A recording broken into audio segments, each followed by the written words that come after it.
Setelah semuanya lengkap dan ada centang hijaunya itu teman-teman masuk ke bagian isai.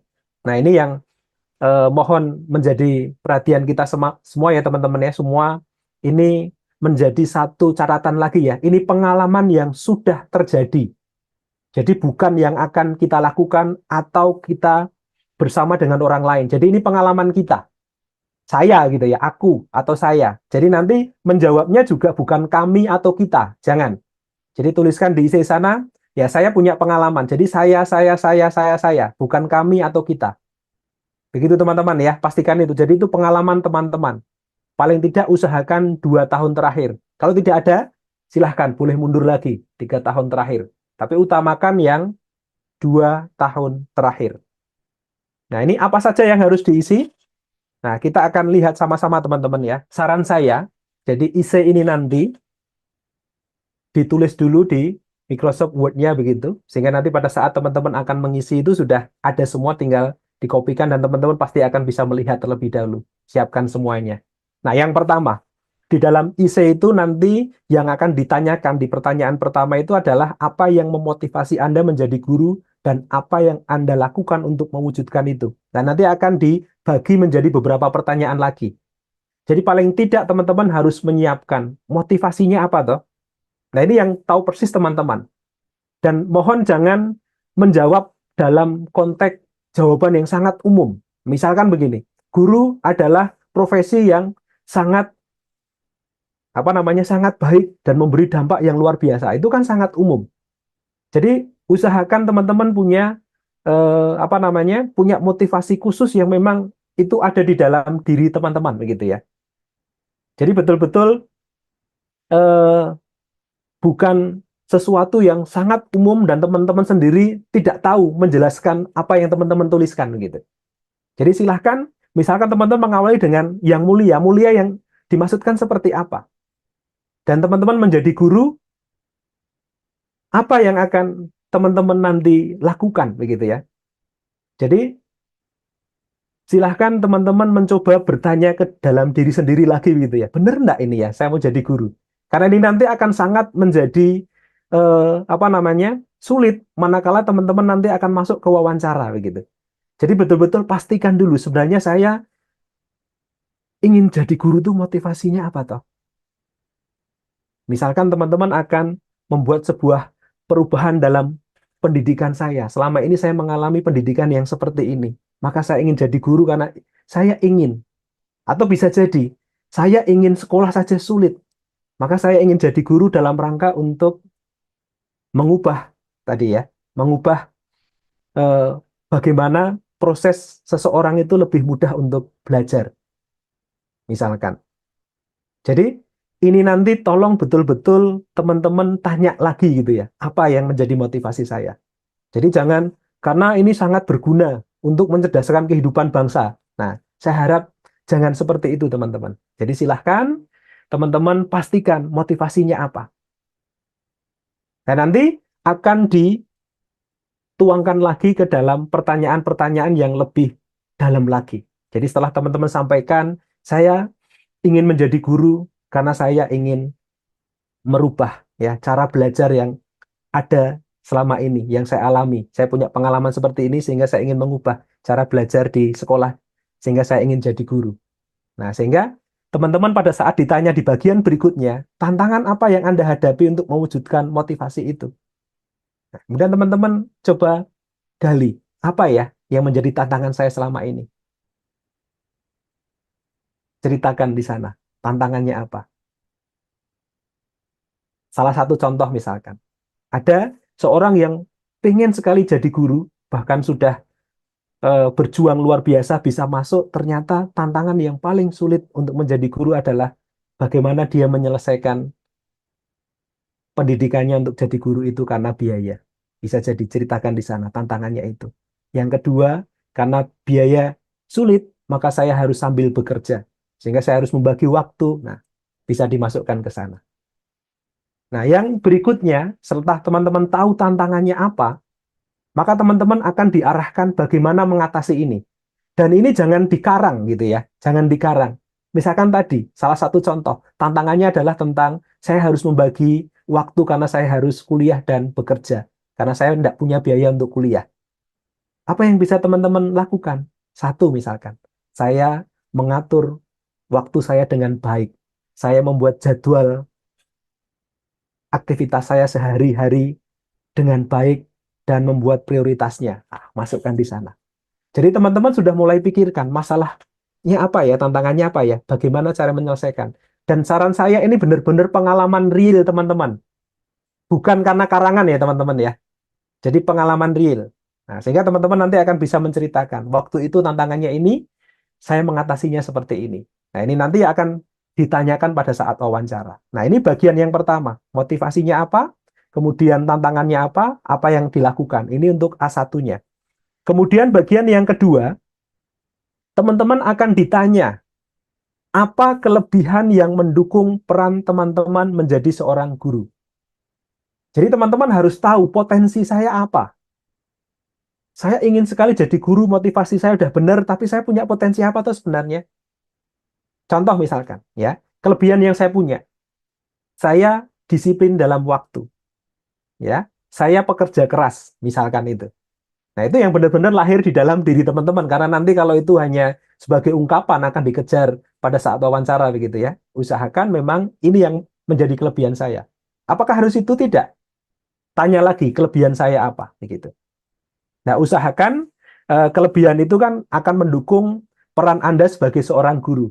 Nah, biasanya, ini saya yakin karena teman-teman ini dari kalangan orang Kristen dan pasti berpelayanan begitu ya. Maka teman-teman punya pengalaman mengajar sekolah minggu. Itu kekuatan yang paling besar yang belum tentu calon yang lain punya. Ini biasanya ada di sana. Saya terbiasa mengajar. Saya bisa melakukan pendampingan dan mengajar anak-anak dengan baik. Nah, ini salah satu kelebihan kita karena kita ada di sekolah minggu. Jelaskan alasannya. Nah, ini bisa dijelaskan. Karena saya terbiasa mengajar anak-anak di sekolah minggu, maka saya terbiasa menangani bagaimana mengatasi anak yang seperti ini, seperti ini. Sehingga saya bisa mendampingi dan mengajar mereka secara baik gitu. Sehingga itu mudah. Jadi pengalaman sekolah minggu digali lagi, teman-teman. Sehingga dari situ teman-teman akan lebih mudah peran yang mendukung itu atau kelebihan teman-teman. Kemampuan mengajar, disiplin teman-teman tadi. Karena misalkan tadi ya, sambil bekerja dan sebagainya, teman-teman lakukan ke sana. Pekerja keras, seorang guru itu juga harus bekerja keras begitu. Berikan contohnya di sana, jelaskan di sana. Karena di sini jelaskan alasannya dengan memberikan contoh. Nah, contohnya salah satunya teman-teman bisa mencantumkan kalau teman-teman punya pengalaman mengajar di sekolah minggu. Masukkan di sana. Ini pengalaman mengajar yang luar biasa, yang belum tentu orang lain punya begitu. Ini yang A2-nya tentang motivasi tadi. Kemudian A3-nya pasti akan ditanyakan hasilnya. Ya, dari motivasinya tadi, tantangan yang diberikan, apa yang teman-teman lakukan, dari kelebihan dan kekuatan teman-teman yang teman-teman punya. Akhirnya apa yang teman-teman dapatkan? Ya, hasilnya apa setelah semua yang teman-teman lakukan itu teman-teman lakukan? Oh, saya punya kelebihan ini, saya melakukan ini. Misalkan pada saat saya mengatur waktu itu dengan baik, maka semua tugas saya bisa saya selesaikan. Ya, pada saat saya membantu di sekolah minggu, saya bisa ini, maka saya bisa ini, sehingga mendukung kemampuan saya dalam hal apa sebagai calon guru. Nah, silahkan diceritakan di sana. Jadi dari semua tadi hasilnya apa? Dengan saya bekerja keras, membagi waktu, saya punya pengalaman mengajar ini, saya dapat ini. Nah, sehingga hasilnya ini, gitu. Sehingga harapannya di sini keberhasilan yang teman-teman dapatkan setelah melakukan apa yang ada di atas tadi. Oke ya, sampai di sini aman? Bagian yang A terkait dengan motivasi ya. Kita lanjut untuk bagian ini ya. Kemudian yang berikutnya untuk bagian yang B. Nah, ini bagian yang B ini kaitannya dengan pengalaman ketika teman-teman ya perlu mempelajari hal-hal yang baru untuk meningkatkan performa. Nah, ini kalau saya kaitkan dengan wawancara, ini nanti masuknya ke continuous learning. Jadi bagaimana teman-teman ini terus berusaha untuk mengembangkan diri. Nah, ini seperti yang tadi ya sudah diisi di sana kan ada pelatihan ya, ada pelatihan, workshop dan sebagainya. Nah, ini nanti akan ada di sini berdasarkan nanti biasanya akan ditanya tentang kelemahan dan apa yang dilakukan oleh teman-teman. Jadi di bagian B ini teman-teman diminta menceritakan teman-teman mempelajari hal yang baru untuk meningkatkan performa. Nah, untuk bisa menjawab ini teman-teman harus mampu mengidentifikasi kelemahannya apa.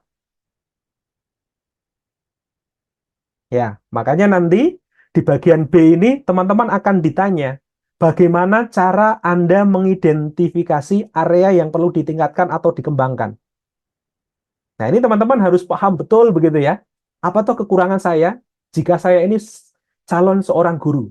Misalkan public speaking-nya yang kurang, keterampilan IT-nya yang kurang. Nah, itu tanya lagi diri kita. Ya, saya kurangnya di mana jika saya ini nanti menjadi seorang guru. Seorang guru itu kan harus pinter public speaking. Kemudian harus apa namanya punya keterampilan IT yang bagus, punya kemampuan untuk mengidentifikasi karakteristik peserta didik, bagaimana mengajar yang baik, bagaimana menyiapkan media yang baik. Nah, ini diidentifikasi dulu. Bisa jadi dari diri kita, kadang-kadang kita susah tuh membagi waktu. Bisa jadi. Seorang guru kan harus pinter-pinter kan ya membagi waktu itu. Silahkan, identifikasi lagi. Tanya diri kita sendiri. Kemudian, yang berikutnya, setelah kita mampu mengidentifikasi, akan ditanyakan mengapa Anda merasa perlu meningkatkan atau mengembangkan area itu. Sampaikan. Misalkan tadi tentang public speaking-nya teman-teman. Kenapa? Sampaikan. Seorang guru itu kan harus transfer knowledge ya ke anak-anaknya. Kalau dia tidak pinter melakukan itu, maka ya sulit juga untuk melakukan transfer knowledge itu. Bagaimana mempengaruhi, bagaimana meyakinkan. Nah, sampaikan di sana.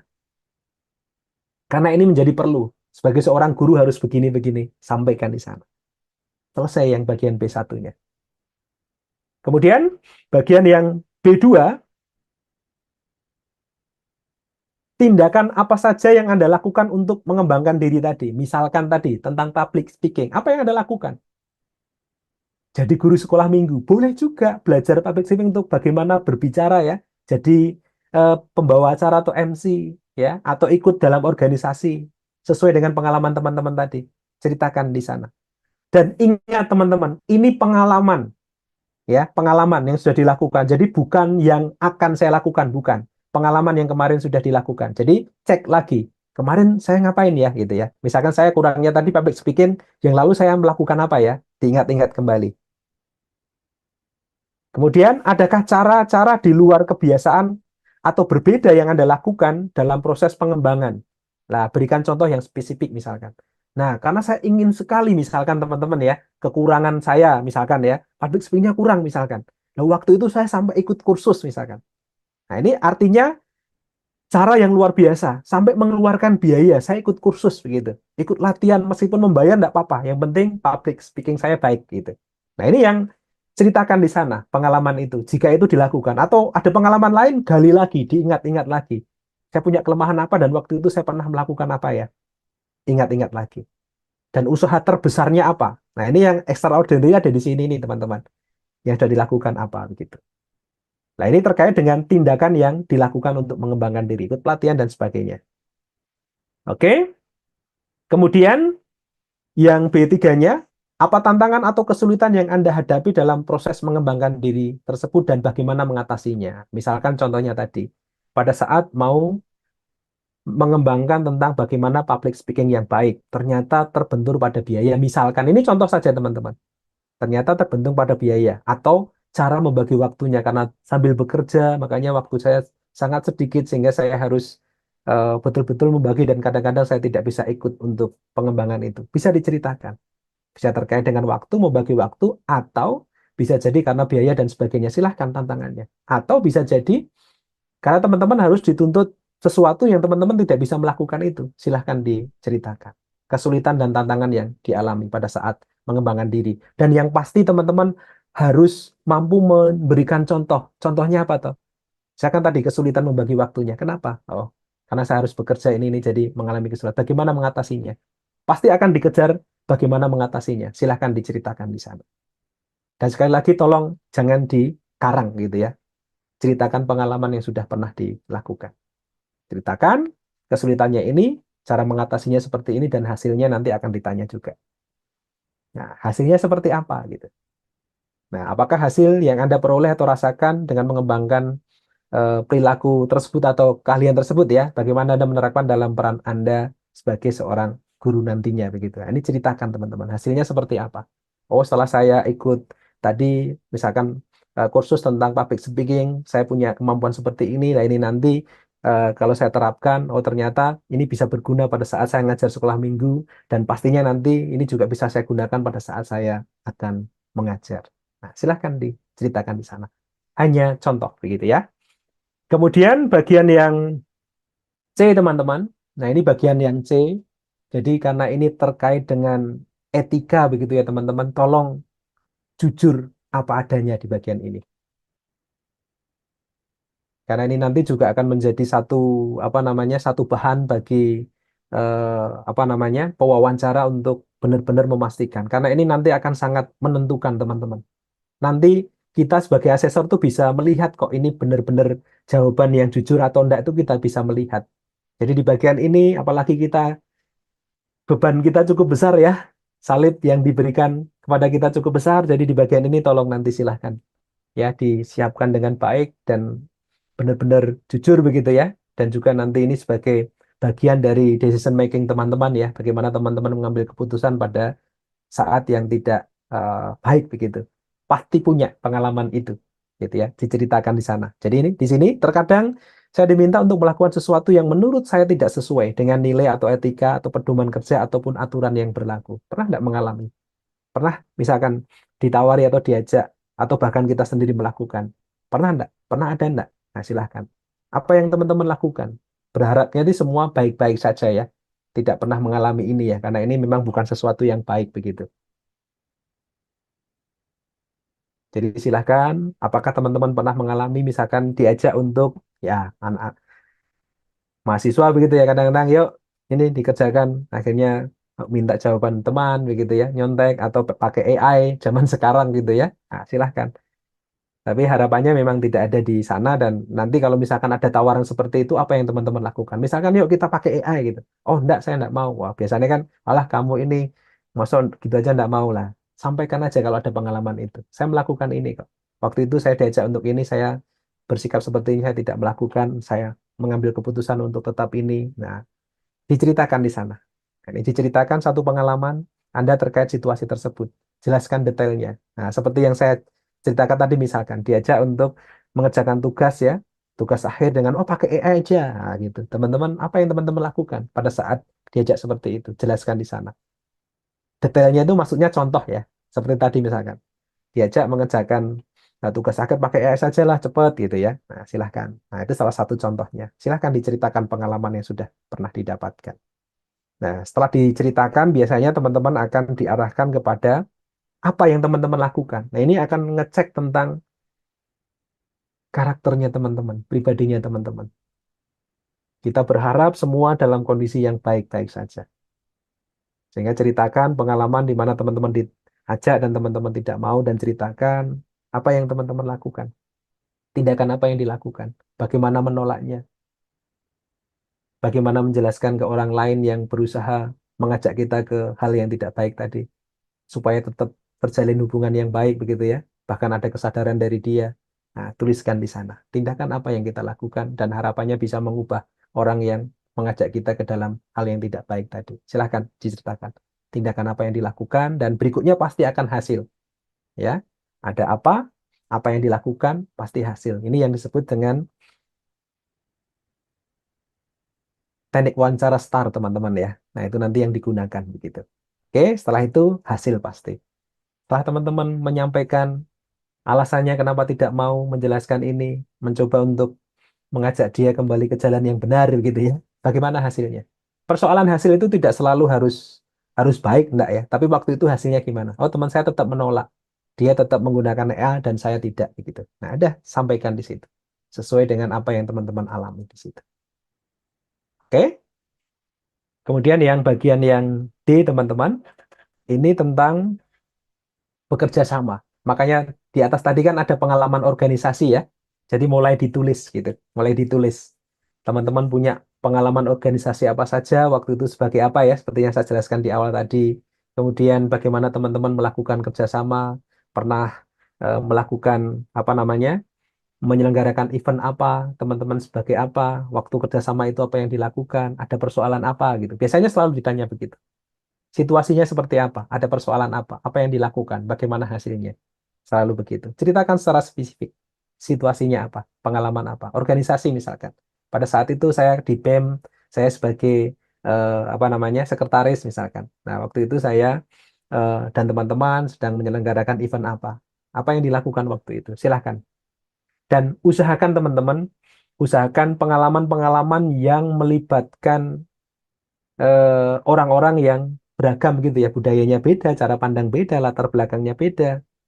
Nah, itu akan semakin menguatkan pengalaman Anda. Misalkan saya kerja tim dengan orang-orang dari, misalkan saya dari Jawa, bekerja sama dengan orang apa namanya dari luar Jawa misalkan. Nah, diceritakan di sana. Nah, secara spesifik situasinya seperti apa, melakukan apa gitu ya, organisasi, peran teman-teman apa, melakukan kegiatan apa tujuan dari kerjasama itu ceritakan. Nah, sedang ada event apa, ceritakan begitu.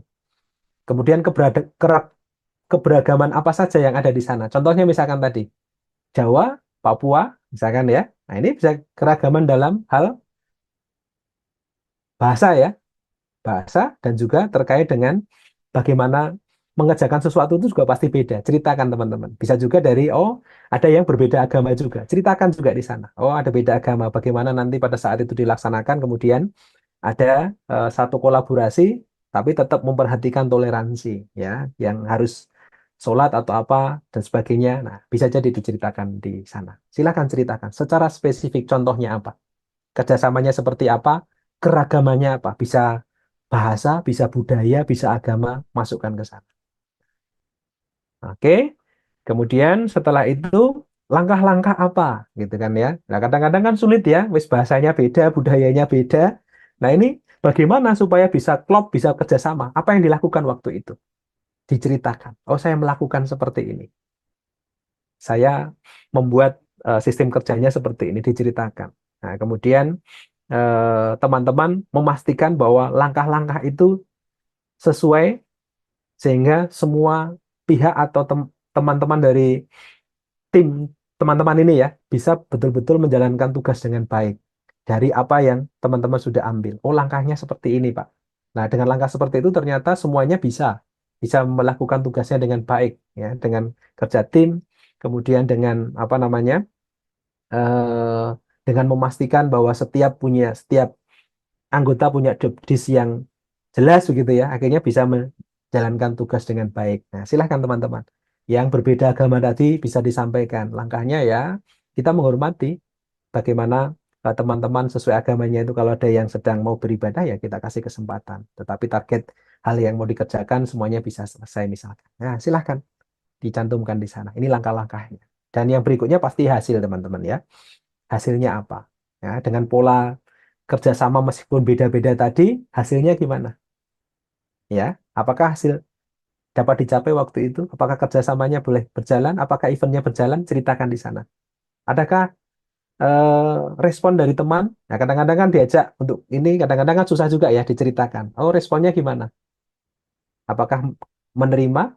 Apakah ada usulan dari dia? Silahkan diceritakan. Kadang-kadang kan tidak semuanya menerima ya, tapi ada usulan. Akhirnya terjadi musyawarah dan menentukan keputusan yang terbaik begitu. Oke. Kemudian bagaimana dampaknya terhadap kerjanya? Oh, akhirnya selesai. Event berjalan dengan baik dari sekian target peserta, nah, yang daftar sekian dan semua berjalan dengan baik dengan hasil seperti ini. Ceritakan di sana. Gitu. Selalu begitu teman-teman. Situasinya apa, masalahnya apa yang kita lakukan, hasilnya bagaimana. Gitu. Ini persis sama nanti pada saat teman-teman wawancara begitu. Nah, kemudian bagian yang berikutnya, eh, nah ini pengalaman teman-teman tadi ya, melatih atau mengembangkan orang lain. Jangan jangan kemudian selalu beranggapan bahwa saya harus mengajar atau apa, tidak selalu. Misalkan saya sebagai guru sekolah minggu bisa juga, sebagai guru les juga bisa. Atau saya mendampingi adik saya dalam belajar, tidak masalah begitu ya. Saya membimbing teman saya membuat PPT atau media, boleh juga gitu. Jadi silahkan pengalaman yang teman-teman betul-betul bisa membantu orang lain begitu ya. Orang lain di mana teman-teman punya kemampuan, orang lain tidak punya dan teman-teman berusaha membantu itu. Nah, ceritakan di sana. Misalkan pada saat kita akan melakukan presentasi. Ternyata ada teman saya yang tidak mahir dalam membuat PPT, misalkan. Diceritakan di sana situasinya. Nah, tidak bisa membuat PPT. Nah, nah ini tadi kan teman kita ya, mengapa pengembangan itu diperlukan? Ya, karena dalam presentasi kan dibutuhkan ya keterampilan bagaimana menyajikan informasi itu menjadi sesuatu yang menarik. Ceritakan di sana. Gitu. Oke, seperti apa situasinya, siapa, dan bagaimana itu dilakukan begitu ya. Kemudian yang berikutnya, yang kedua itu apa yang menjadi fokus pada pengembangannya. Misalkan tadi yang PPT, misalkan dalam hal menyajikan menyajikan antara bagan gambar dan informasi. Nah, supaya menjadi sesuatu yang lebih mudah untuk diikuti gitu. Sampaikan di sana. Nah, kemudian bagaimana cara untuk membangun kesepakatan untuk mencapai hasil yang diharapkan? Ceritakan. Nah, ini kan tadi contohnya kan kita melatih teman kita membuat PPT. Bagaimana melakukan itu? Ya, bisa janjian kapan gitu ya, seminggu berapa kali atau pas dilakukan pas kapan? Buat kesepakatan bersama. Ceritakan di sana sesuai dengan pengalaman teman-teman. Oke. Kemudian eh, langkah-langkah apa yang diambil ya, kemudian hambatannya apa. Ya, langkah-langkahnya tadi sudah saya ceritakan, hambatannya apa. Ya, tidak mudah namanya mengajari orang ya. Ceritakan di sana hambatannya apa. Misalkan kalau buat PPT tadi, oh ini agak sulit gitu ya, karena IT-nya kurang begitu bagus, maka pada saat membuat ini maka kesulitan. Kalau tadi pas membimbing siswa misalkan, kesulitannya apa? Oh ternyata pada saat saya ngajari, misalkan katakanlah matematika, anaknya sulit. Kalau harus menghitung dan sebagainya, ceritakan sesuai dengan pengalaman teman-teman, gitu ya. Kemudian yang berikutnya pasti akan ditanyakan hasilnya. Hasilnya apa gitu. Setelah teman-teman latih, bagaimana tadi yang melatih membuat PPT hasilnya seperti apa? Yang semula seperti apa, meningkat menjadi seperti apa? Kalau membimbing anak, semula seperti apa, menjadi seperti apa? Kalau mengajar sekolah minggu, yang semula seperti apa, menjadi seperti apa? Ceritakan di situ. Gitu. Kemudian bagian yang F, ini terkait dengan ceritakan salah satu keputusan penting dalam suatu kegiatan, baik dalam pekerjaan, organisasi, komunitas perkuliahan, dan sebagainya. Jadi ini terkait dengan sesuatu yang memang sangat berpengaruh dalam hidup teman-teman, begitu. Ya, salah satunya misalkan mengambil eh, PPG Prajabatan. Nah, kebetulan teman-teman udah kerja misalkan ya. Nah, ini saya resign, Pak. Saya resign dan saya apa namanya? Saya memutuskan untuk ngambil PPG ini, diceritakan. Nah, nanti penyebabnya apa, kenapa diambil keputusan itu. Atau bisa jadi, ya, bisa jadi waktu itu saya disarankan masuk ke jurusan ini, Pak. Tapi karena saya kuat sekali, ya, keinginan saya kuat sekali menjadi guru, maka saya tetap mengambil keputusan tetap menjadi seorang guru dengan masuk ke fakultas keguruan misalnya. Bisa jadi. Atau pengalaman-pengalaman yang lain. Yang pasti itu menjadi satu keputusan besar di dalam hidup teman-teman. Ya, jangan memutuskan karena hal-hal yang kecil gitu, jangan teman-teman. Tapi di sini tuliskan sesuatu yang besar yang memang berpengaruh pada diri teman-teman gitu. Di bagian ini yang diharapkan. Jadi silahkan teman-teman ceritakan itu dan nanti pasti akan diulik lebih jauh pada saat wawancara gitu. Jadi nanti sebelum diwawancara itu kami sudah punya data ini. Kami sudah baca isinya teman-teman. Oh punya pengalaman ini, punya pengalaman ini. Nah, kami akan gali lebih jauh ke sana. Gitu. Kemudian, apa yang menyebabkan Anda harus mengambil keputusan itu? Misalkan saya akhirnya mengambil keputusan untuk mengambil keguruan. Kenapa? Ceritakan. Karena saya memang pengen menjadi seorang guru. Saya ingin membuat satu perubahan dalam bagaimana belajar yang baik di pendidikan dasar misalkan. Nah, ceritakan di sana. Alasannya apa? Gitu. Nah, setelah itu, ceritakan juga tentang bagaimana Anda mengidentifikasi dan memperoleh pemahaman yang lebih baik tentang permasalahan yang ada. Jadi dari keputusan yang Anda lakukan itu kan pasti ada implikasinya begitu ya. Sehingga teman-teman bisa mengidentifikasi. Jadi pada saat saya mengambil keputusan itu ada persoalan apa saja yang muncul ya gitu. Misalkan contoh tadi mengambil keguruan. Padahal teman-teman yang lain, ya kadang-kadang kan anak-anak SMA itu kan ngegeng ya, ngegrup gitu ya. Yang lain ngambil jurusan tertentu ya, akhirnya misalkan kan ya, diabaikan oleh teman-temannya atau pengalaman yang lain. Silahkan. Jadi pada saat teman-teman mengambil keputusan itu, apa toh sebenarnya yang akhirnya berimplikasi dari keputusan itu dan menimbulkan sebuah persoalan begitu. Silahkan diidentifikasi.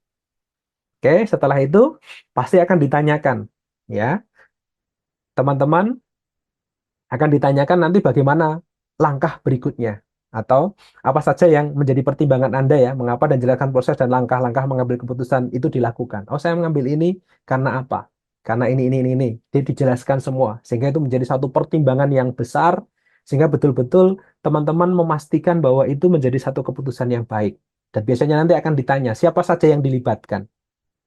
Ya, siapa saja yang dilibatkan. Jadi tidak hanya karena keputusan pribadi, tapi ada pertimbangan ya, minta pertimbangan dan sebagainya. Karena di sini nanti akan jelaskan proses dan langkah-langkah yang Anda ambil.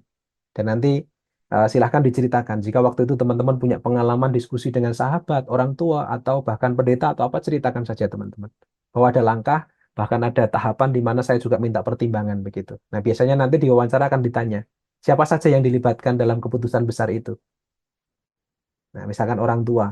Nah, waktu itu apa yang disampaikan? Oh, misalkan pendeta atau teman dekat. Nah, silahkan disampaikan di sana. Begitu. Oke, dan nanti yang terakhir pasti akan ditanyakan tentang hasilnya apa dari semua hal yang sudah dilakukan tadi. Oh, keputusan saya akhirnya ini dan hasilnya saya betul-betul ngambil di jurusan pendidikan dan saya menikmati itu dan saat ini saya betul-betul bangga karena saya lulus di jurusan kependidikan begitu. Oke. Nah, ini di bagian yang F, teman-teman. Ini bagian yang terakhir untuk yang G-nya. Ini ini terkait dengan manajemen waktu, teman-teman. Ya, manajemen waktu. Jadi ini ceritakan secara spesifik saat Anda dihadapkan dalam beberapa tugas dalam waktu yang bersamaan. Ceritakan pengalaman teman-teman. Ini nanti sebenarnya pada saat wawancara itu akan digali tentang bagaimana teman-teman akan mengatur waktunya. Bagaimana membuat prioritas ya, membuat daftar-daftar aktivitas itu kemudian menentukan mana yang paling utama dilakukan sampai yang urutan yang terakhir. Nah, harapannya nanti pas wawancara endingnya ke sana. Nah, nanti pasti akan diawali dengan pertanyaan yang pertama ini, teman-teman. Seperti apakah situasi yang saat itu terjadi? Misalkan, sebagai contoh misalkan, ya, saat itu saya sedang mengerjakan tugas akhir dan kebetulan saya masih menjadi anggota BEM dan waktu itu saya harus melakukan atau melaksanakan event bersama dengan panitia. Eventnya cukup besar begitu ya, sehingga membutuhkan waktu yang cukup banyak. Nah, waktu itu saya diminta untuk, menyelesaikan agihan tugas akhir itu oleh dosen. Nah, kemudian diceritakan dalam situasi yang seperti itu apa yang teman-teman lakukan, bagaimana membuat prioritasnya, bagaimana tetap menjalankan tugas di BEM tetap berjalan dengan baik, tugas akhirnya juga bisa dijalankan dengan baik. Nah, ceritakan di sana seperti apa situasinya, kapan itu terjadi. Kemudian berikutnya pasti apa yang teman-teman lakukan untuk mengatur itu. Nah, biasanya ini yang akan digali adalah bagaimana teman-teman mencoba untuk mengidentifikasi kegiatan, kemudian menentukan mana yang prioritas dan seterusnya sampai teman-teman membuat list gitu ya. Akan urutannya seperti apa dan kapan harus diselesaikan gitu. Silahkan dimasukkan ke sana dan bagaimana Anda memastikan bahwa tugas-tugas itu akan selesai tepat waktunya ya. Karena kita punya timeline yang bagus, maka ini saya bisa memastikan bahwa waktunya selesai pada sekian hari begitu. Silahkan dituliskan pengalaman itu sesuai dengan pengalaman teman masing-masing. Kemudian yang berikutnya ini sumber daya apa yang Anda butuhkan untuk membantu menyelesaikan tugas itu. Artinya sumber daya ini yang dimaksud adalah pihak-pihak mana saja yang terlibat di sana dan teman-teman menggunakan bantuan apa. Misalkan kalau teman-teman karena acaranya cukup banyak begitu ya, saya perlu aplikasi tertentu atau saya punya apa namanya eh, kalau di HP itu kan mesti ada note gitu ya yang bisa memberikan notifikasi gitu ya. Silahkan, itu termasuk termasuk sumber daya. Jadi bisa orang yang kita libatkan atau aplikasi yang kita gunakan waktu itu untuk mengingatkan kita begitu. Nah, ini teman-teman yang nanti akan menjadi apa namanya? Pasti nanti di akhir hasilnya ya. Ini yang akan menjadi bahan IC yang harus teman-teman siapkan begitu. Jadi saran saya buat seperti ini dulu ya. Jadi semua kita sudah punya, jadi nanti tinggal di kopikan begitu. Sehingga kalau belum tersimpan di sistem kita masih punya backupnya.